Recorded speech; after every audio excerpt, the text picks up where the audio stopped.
என்ன சொன்னோம்? ஏன் உன் முகமே சரியில்லையே? சார், மான்சி அக்கா என்ன தப்பா புரிஞ்சுக்கிட்டு படபடன்னு பேசிட்டாங்க. அண்ணியா? ஆமா சார், அவங்க சொத்தை பிரிக்கிறேன்னு சொன்னாங்கல்ல, சொத்தெல்லாம் பிரிக்க வேண்டான்னு அவங்க கிட்ட போய் சொன்னேன். இது நம்ம குடும்பம், நீங்க சொத்தை பிரிக்கணும்னு சொன்னப்போ எல்லாரும் எவ்வளவு வருத்தப்பட்டாங்க தெரியுமான்னு சொன்னேன். இதெல்லாம் நீ அவங்க கிட்ட சொல்ற? இதுல என்ன சார் தப்பு? அவங்க எனக்கு அக்கா மாதிரின்னு மனசுல நினைச்சுதான் சொன்னேன். அவங்க சொத்தை பிரிக்கணும்னு சொன்னப்போ அம்மாவோட மனசு எவ்வளவு கஷ்டப்பட்டிருக்கோன்னு எனக்கும் தான் சார் தெரியும். அதான் சொன்னேன். அதுக்கு அண்ணி என்ன சொன்னாங்க?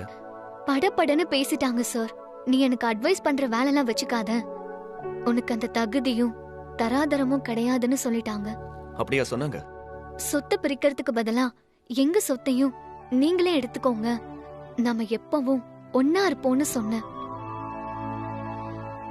அவங்க டக்குன்னு ஒரு நிமிஷத்துல பிரிச்சு பேசிட்டாங்க சார். நாமெல்லாம் நிஜமாவே ஒரே குடும்பங்கிறது அவங்களுக்கு எப்பதான் புரிய போகுதோ எனக்கு தெரியல சார். நான் அன்னிக்கிட்ட பேசுறேன். ஐயோ வேண்டாம் வேண்டாம். பொம்பளைங்களுக்குள்ள 1000 இருக்கும், அதுல ஆம்பளைங்க தலையிடுறது நல்லதில்ல. Good Anu, this is the right spirit. சொந்தக்காரங்களுக்குள்ள பிரச்சனை வரும் போகும், அதையெல்லாம் பெருசா எடுத்துக்கூடாது. சொந்தக்காரங்க சண்டை தண்ணியில போட்டு வச்ச கோலம் மாதிரி உடனே மறைஞ்சு போயிடும். எனக்கு புரியுது சார், ஆனா திடீர்னு மான்சி மேடம் அப்படி பேசின உடனே மனசுக்கு ரொம்ப கஷ்டமாயிடுச்சு.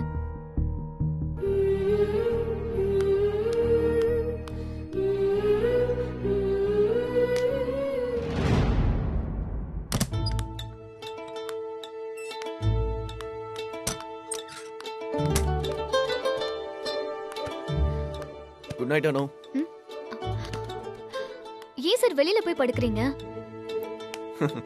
ஏன் சார்னா நீ தானே எப்பவும் சொல்லுவ நான் உன் கூட தங்க கூடாதுன்னு. இன்னைக்கு தங்கலாம். நிஜமாவா? போங்க சார், எனக்கு வெக்கமா இருக்கு.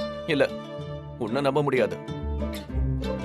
இப்ப இப்படிதான் லவ் சொட்ட சொட்ட பேசுவ, ஆனா கொஞ்ச நேரத்துல ரூம் சாவியை கொடுத்து கதவை பூட்டிட்டு வெளியே போய் பாடுங்கன்னு சொல்லுவேன்.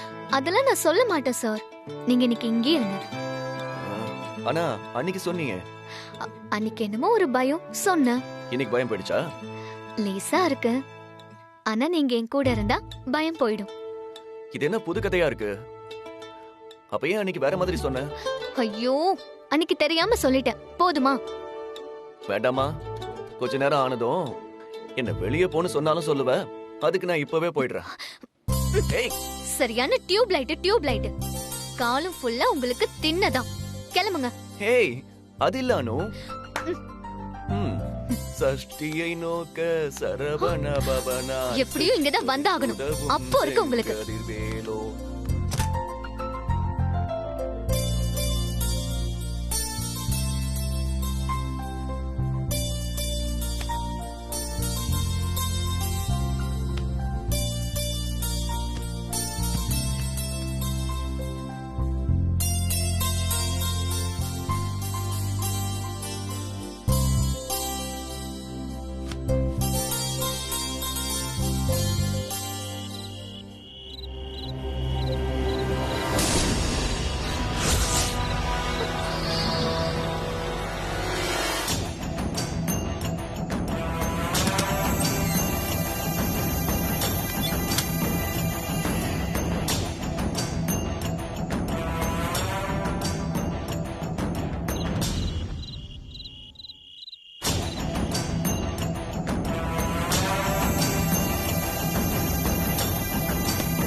அனு,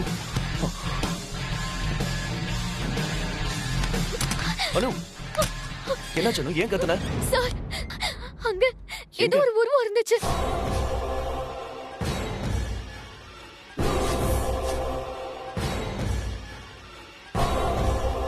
யாரும் இல்லையே. இப்பதான் சார் நான் பார்த்தேன், என் பக்கத்துல இருந்துச்சு. முகமூடி போட்டுட்டு ஒருத்தன் வந்தான், நீங்க வருமோ அவன் போயிட்டான். ஓகே ஓகே அனு, நான் என்னன்னு பாக்குறேன். நீ பயப்படாத, வா வா, வந்து உட்காரு. வா உட்காரு.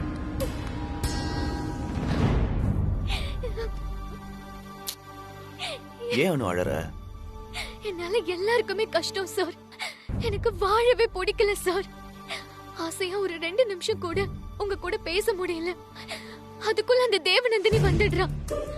என்ன வாழ்க்கை சார் இது? பேசாம என்ன ஏதாச்சும் ஒரு ஹாஸ்பிட்டல்லையும் இல்ல மென்டல் ஹாஸ்பிட்டல்லையும் சேர்த்துருங்க சார். நீங்களாச்சும் நிம்மதியா இருங்க சார்.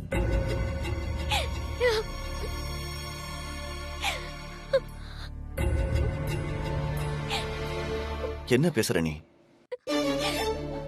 எல்லா ப்ராப்ளத்தையும் சால்வ் பண்றேன்னு நான் உனக்கு ப்ராமிஸ் பண்ணிருக்கேன். நிச்சயம் செய்வேன். டோன்ட் வரி அனு.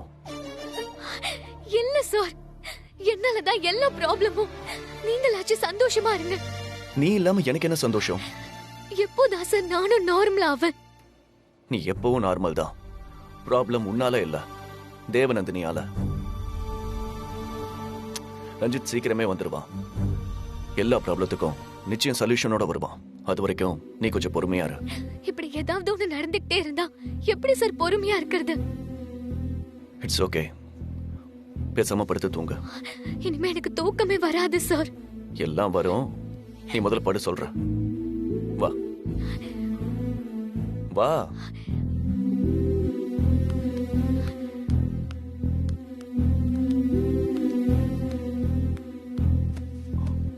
படுத்துக்கோ.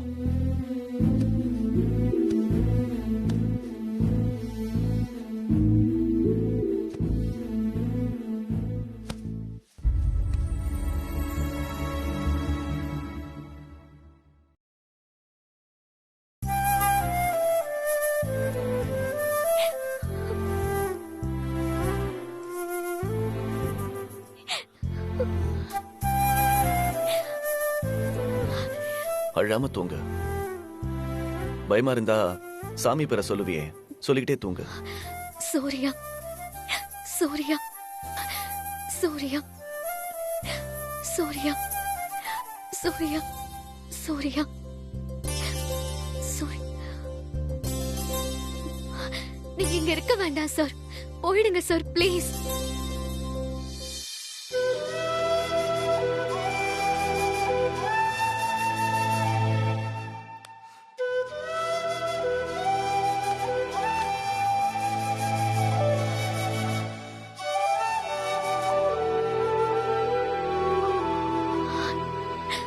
சூர்யா, சூர்யா, சூர்யா, சூர்யா, சூர்யா.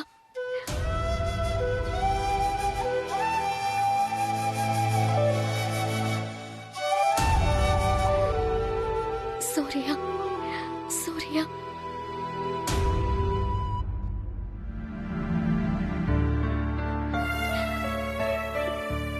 சூர்யா.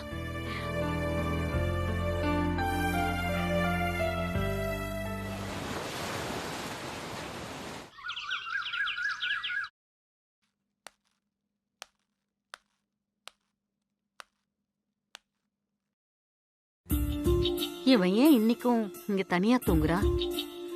அனுவுக்கும் இவனுக்கும் என்ன பிரச்சனை? சூர்யா, சூர்யா. அம்மா, குட் மார்னிங்மா. இது குட் மார்னிங்கா? என்ன சூர்யா நடக்குது உங்களுக்குள்ள? நீங்க கேக்குறதே எனக்கு சுத்தமா புரியலம்மா. கல்யாணம் ஆகி 1 வாரம் தான் ஆகுது. அதுக்குள்ள நீயும் அனுவும் இப்படி ஏன் தனித்தனியா படுக்கிறீங்க? உங்களுக்குள்ள என்ன பிரச்சனை? பிரச்சனைலாம் எதுவும் இல்லம்மா. அப்ப நீ ஏன் இங்க வந்து படுக்கணும்? அனு எங்க? அவ ரூம்ல இருக்கா. அப்ப நைட்டு முழுக்க நீ தனியா இங்க படுத்துட்டு இருந்தியா? அனு சின்ன பொண்ணு. உனக்கு பிடிக்காத மாதிரி அவ ஏதாவது பண்ணிருந்தாலும் நீ வந்து இப்படி தனியா படுக்கிறது அது அவளுக்கு பெரிய பனிஷ்மெண்ட் தானேப்பா. அவளால இதை தாங்கிக்க முடியாது. வயசுல பெரியவன் நீதான் கொஞ்சம் அனுசரிச்சு போகணும். நீங்க நினைக்கிற மாதிரி எனக்கும் அனுவுக்கும் எந்த ப்ராப்ளமும் இல்லம்மா. நைட்டு தூக்கம் வரல, புக்கு படிக்கலாம்னு நினைச்சேன்.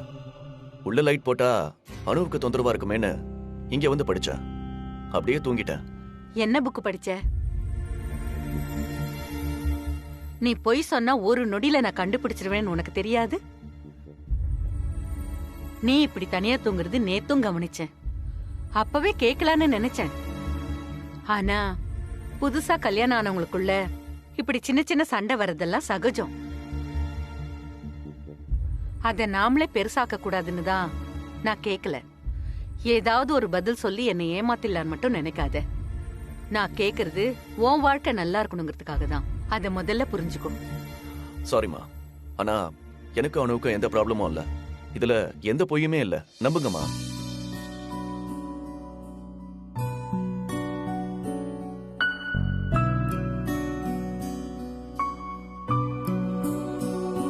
காரணம் இல்லாமலையா புதுசா கல்யாணம் பண்ணவங்க இப்படி தனித்தனியா படுப்பாங்க?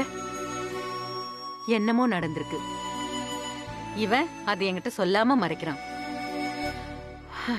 அனுகிட்ட பேசி பார்க்கணும். இவங்களுக்குள்ள ஏதாவது ப்ராப்ளம் இருந்தா அதை உடனே சரி பண்ணிடணும். இத்தனை வருஷம் கழிச்சு சூர்யாவுக்கு கல்யாணம் ஆயிருக்கு. அவன் சந்தோஷமா இருந்தாதான் அந்த கல்யாணத்துக்கே ஒரு மரியாதை.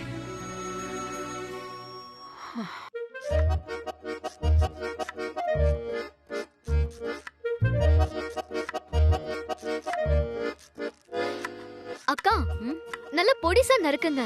அப்பதான் பிரியாணி நல்லா வரும். சரிங்கம்மா.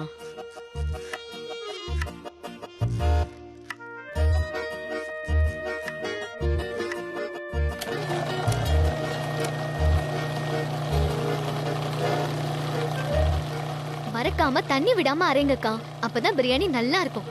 மசாலா எல்லாம் சேர்த்துட்டீங்கல்ல? சேர்த்துட்டேம்மா.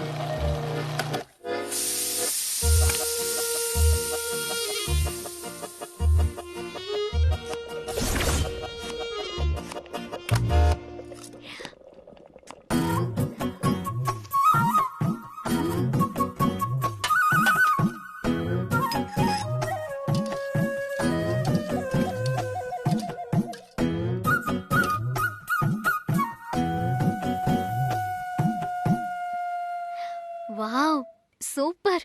மான்சி மேடம் இந்த வீட்ல இப்படி எல்லாம் சமைச்சு நான் பார்த்ததே இல்லம்மா. என் புருஷனுக்கு என் கையால சமைச்சு போட்டாதான் எனக்கு சந்தோஷம். இந்த மாதிரி ஒரு மட்டன் பிரியாணியை என் வாழ்க்கையில சாப்பிட்டதே இல்லைன்னு சூர்யா சார் சொல்றாரா இல்லையான்னு பாருங்க.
அனு, மசாலா வாசனை வாசல் வரைக்கும் தூக்குது. உன் பிரியாணியில சூர்யாவை ஒட்டுமொத்தமா கட்டி போட்டுடுவ போல இருக்கு. ஆனா சமைச்சு போடுறதோட ஒரு பொண்டாட்டியோட கடமை முடிஞ்சிடுதுன்னு நினைக்காத அனு.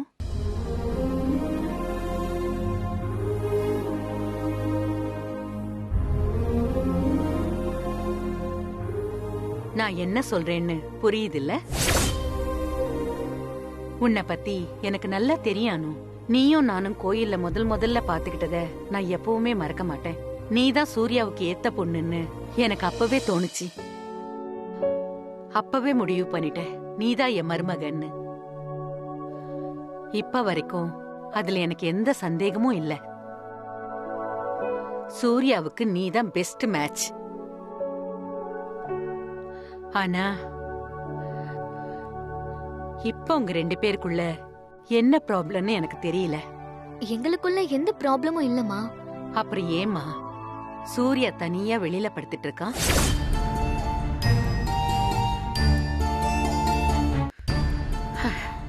என்னடா இப்படி வெளிப்படையா கேக்குறேன்னு நினைச்சுக்காத. சூர்யாவோட அம்மாவா இத பத்தி உங்ககிட்ட பேச வேண்டியது என்னுடைய கடமை. கல்யாணம் ஆன புதுசுல ஒருத்தருக்கு ஒருத்தர் புரிஞ்சுக்கிற வரைக்கும் சின்ன சின்ன சண்டைகள் வரத்தான் செய்யும். ஆனா அது எல்லாத்தையும் பெருசுபடுத்த கூடாது. ஐயோ, எங்களுக்குள்ள எந்த சண்டையும் இல்லம்மா. நானும் உன் வயசு தாண்டி வந்தவதான் அண்ணு. எனக்கு தெரியாது. எனக்கு என்ன சொல்றதுன்னே தெரியலம்மா. சூர்யா செல்வ செழிப்பா வளர்ந்தவன். அவனுக்கு தெரிஞ்சதெல்லாம் பிசினஸ் மட்டும்தான். 20 வருஷமா பொண்ணுங்க பக்கமே திரும்பி பார்க்காதவன். சரின்னு சொன்னது உன்னை மட்டும்தான். அப்ப அவனுக்கு உன்னை எவ்வளவு பிடிச்சிருக்குன்னு நீயே யோசிச்சு பாரு. தன்னை விரும்புறவங்க மேல உயிரியே வைக்கிற டைப் சூர்யா. தான் மேல பாசம் வச்சவங்க அவன்கிட்ட இருந்து விலகி போனா அவன் மொத்தமா உடைஞ்சு போயிடுவானு. சூர்யாவுக்கு ஒண்ணுன்னா இந்த குடும்பமே நில குலைஞ்சு போயிடும். இந்த குடும்பத்துக்கு ஆலமரம் நானா இருக்கலாம், ஆனா ஆணி வேறு சூர்யா தான். அவன் செய்யறது தப்புன்னு உனக்கு தோணுச்சுன்னா அவனுக்கு பக்குவமா எடுத்து சொல்லு. உடனே புரிஞ்சுக்கிட்டு சரி பண்ணிக்குவான். சூர்யா பாசத்துக்காக ஏங்குற குழந்தை மாதிரிமா. நீதான் அவனை கண்ணும் கருத்துமா பாத்துக்கணும். நீங்க இவ்ளோ ஃபீலா பேசுற அளவுக்கு எனக்கும் அவருக்கும் எந்த ப்ராப்ளமும் இல்லம்மா. நீங்க எதிர்பார்க்கறத விட சூர்யா சாரை நான் நல்லா பாத்துப்பேன். என் உலகமே சூர்யா சார் தாமா. அப்படி இருக்கிறப்போ சூர்யா சார் மனசு வருத்தப்பட நான் காரணமா இருப்பேனா? ரொம்ப சந்தோஷம். என் மனசுல பட்டதை சொன்னேன், நீ தப்பா எடுத்துக்காத. என்ன சொல்ல உங்களுக்கு எல்லா உரிமையும் இருக்குமா. நீங்க இப்படி வெளிப்படையா பேசுறதுதான் எனக்கு சந்தோஷமே. சரி அனு. உங்க அப்பா போன் பண்ணியிருந்தாரு. உன்னையும் சூர்யாவையும் விருந்துக்கு அனுப்ப சொல்லி கேட்டாரு. நானும் அனுப்பி வைக்கிறதா சொல்லியிருக்கேன். பிறந்த வீட்டுக்கு போனோம்னா உடனே என்ன ஒரு சந்தோஷம் உன் முகத்துல. சரி அனு, நீ சூர்யாவை கூட்டிக்கிட்டு உங்க வீட்டுக்கு விருந்துக்கு போயிட்டு வா. அப்புறம் அங்க சூர்யாவை கட்டில்ல போட்டு உங்க காலனிலேயே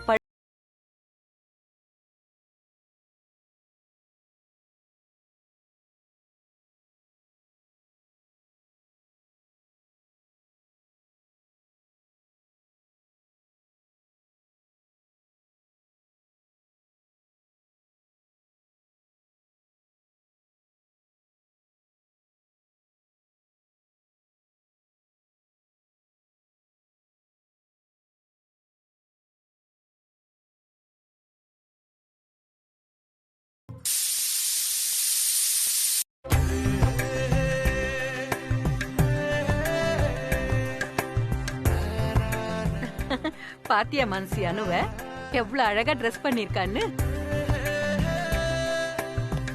அவ்வளவு சந்தோஷம் பாரு.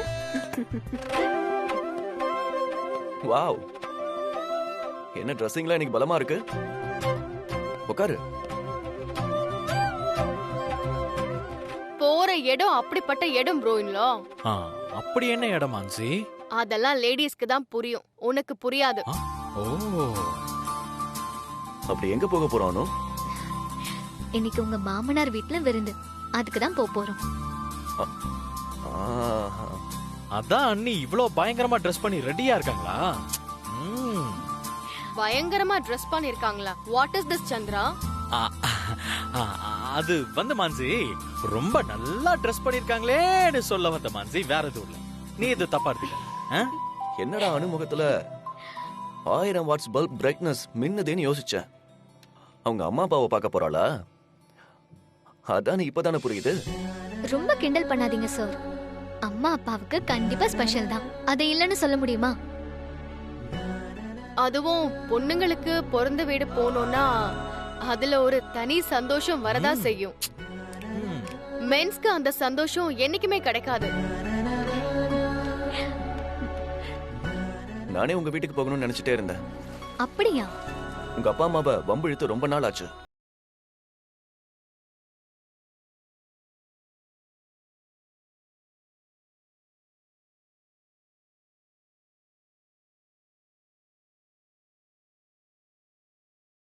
இப்போ கிளம்புனாதான் அந்த மீட்டிங்கை கரெக்ட் டைம்க்கு கேட்சப் பண்ண முடியும் சார். அதான் உங்களை கூட்டிட்டு போலான்னு வந்தேன்.